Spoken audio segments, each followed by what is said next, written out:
Today we are doing lesson 10.4, circumference and area of a circle. First, we're going to talk about the circumference of a circle. And the circumference is the perimeter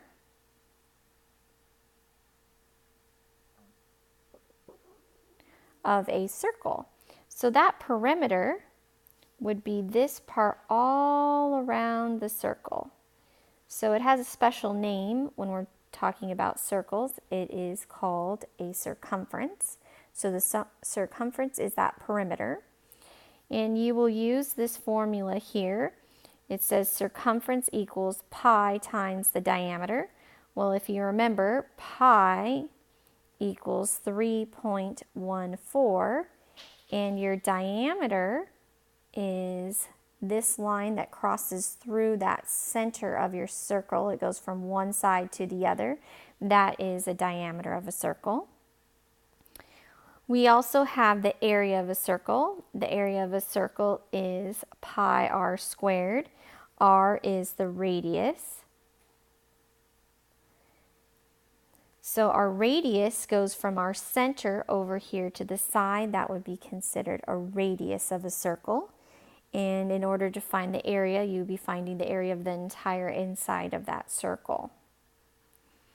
We also have arc length. Arc length is a portion of a circle circumference. So here, if I have my center and I have the arc length would be this portion of that circle, only that portion circumference.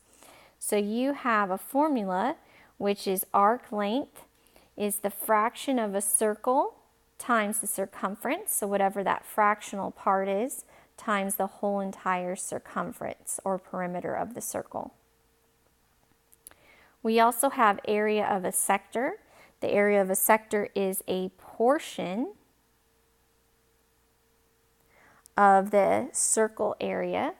So here we have our center, and we could show that portion, which would be this entire piece right here, that piece of pi. That is what an area of a sector is. So in order to find that, we have a formula, which is the fraction of a circle times the area of a circle. So let's do some examples with these in it.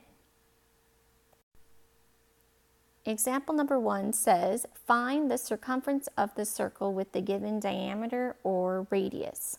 So here it gives us our diameter. So we have to use our formula.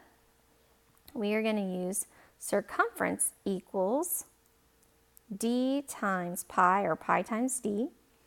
So we don't know what our circumference is. We know our diameter is 2.03, and we're going to multiply our pi by 3.14 because pi is approximately 3.14.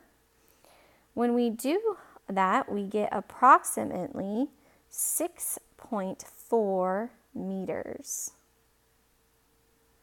Same thing over here. We have c equals pi times d. Again, our diameter is 2 times our radius. So our radius is 2 radiuses is 1 diameter. So we have to multiply our radius by 2. So we could have c times pi times 2r. 2 radiuses equal 1 diameter. So we're going to plug in what I know. I know that pi is 3.14 approximately. I know that my radius is 1.4 centimeters. So now we can go ahead and multiply 3.14 times 2 times 1.4, and we get that our circumference is approximately 8.8 centimeters. Example number 3 says find the arc length given the radius or diameter and fraction of a circle. So we have our formula. First, we're going to find our circumference. So our circumference is 2 pi r because we have to multiply 2 times r for the diameter, right? So we have our circumference equals 2 times 3.14 times our radius, which is 3.2. So our circumference is approximately 20.1 inches. That is our circumference here. So now we can go ahead and do the second part, which is using that portion of the circle. So if you remember, we have our arc length equals the fraction that we're trying to find, that fractional part, times the circumference.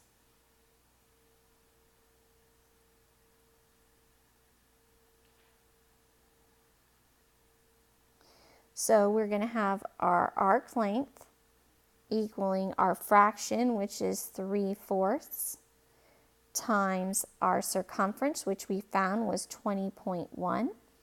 And when we multiply 3/4 times 20.1, we get 15.1 inches. And that is our arc length, that little piece it's finding on the circle. So if we had a circle, it could be this piece right here, just that little piece right there. That would be the arc length. Usually it's looking at it from this perspective. So that little piece right there is an arc length. Here we have example number 4. Find the area of a circle given the radius.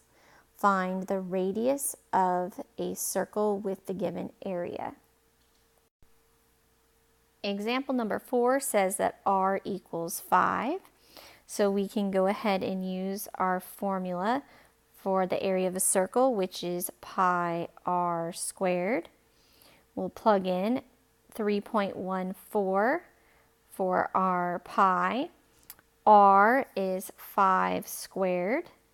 So we're going to plug in 5 for r. 5 squared is 25, so I have 3.14 times 25, which is just 5 times 5. And then we have 3.14 times 25, which is 78.5 centimeters squared. Then we'll look at number 5. This time it gives us the area. So again, we have our area equals pi r squared. We are going to find what our radius is for this one, since it gave us the area. So we have 19,113 yards equals pi, which is 3.14, times, we don't know what r squared is. We don't know. So we got to solve for r squared. So we're going to divide by 3.14 to both sides. I get 6,087 r equals r squared. And then you need to find what two numbers that are the same multiplied together give you 6,087. There is a shortcut, which I don't think we've gotten to yet, but you can take the square root of both sides. And you know that r times r is r squared, so we can write an r here. And 78 times 78 is 6,087. So if you did 78 times 78, you would get 6,087. So that's how they're getting 78 here, and that is the square root. If you plug in 6,087 and you square root it in your calculator, you will get 78. And that is what your radius is for number 5. Number 6 says find the area of a sector given the radius and fraction of a circle. We have our formula that the area of a sector equals the fractional part, so that fraction, times whatever the area of your circle is. So first we have to find the area of the circle. So our area is pi r squared. We know that we have 3.14 for our area, or excuse me, our pi. Our radius is 17.5 yards squared. So we're going to have 3.14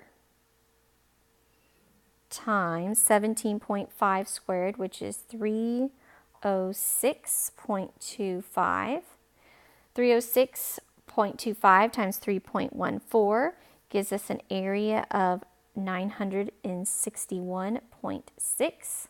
So that is our area of our circle. The second step is we're going to use our formula that we wrote at the top here. So we're looking at this right here. I'm going to highlight it. So we have the area of area of a sector, which is our fraction, which it gave us 11 over 12, times the area of the circle, which is 961.6. We had to find that. So when you take 11/12 times 961.6, you get your area sector as being 881.5 yards squared.